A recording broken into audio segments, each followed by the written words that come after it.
5 World News. The judge's decision, the sentencing in a landmark case tonight.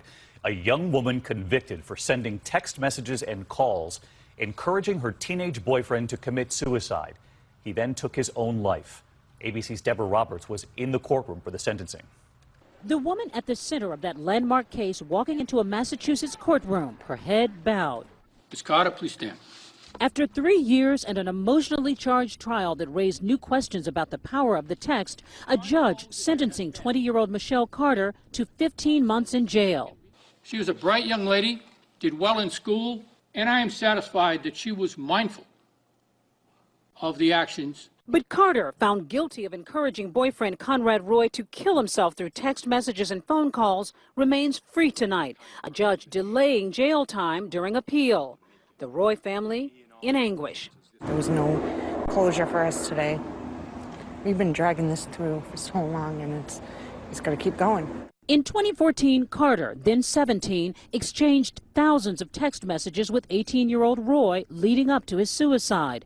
Just before taking his life, he wavered, texting, "I'm freaking out again. I'm overthinking." She replied, "I thought you wanted to do this. The time is right and you're ready. You just need to do it."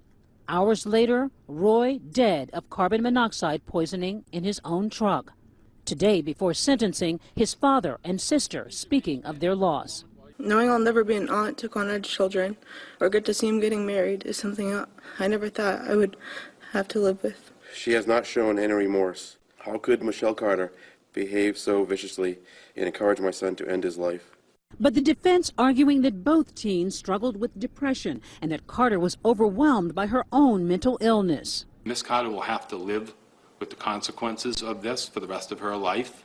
Calling the case a tragedy for two families, the judge giving a clear order to the woman who sent those tragic texts. Part of the motivation for this activity that led to your conviction was a sense of self-aggrandizement. This court now orders that you are not to profit from the events of which you now stand convicted. And Deborah Roberts with us live tonight from outside the courthouse. And Deborah, we heard you report there the family of that teenager who took his life, Conrad Roy, saying there's no closure for them yet.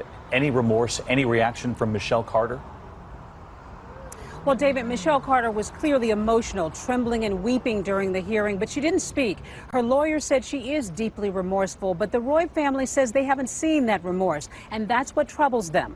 That and the fact that Michelle Carter is at home with her family tonight and may remain there for weeks, if not months, during this appeal. David? Deborah Roberts with us live tonight, and Deborah will have a special 1 hour on this 2020 Friday night at 10. We'll be watching.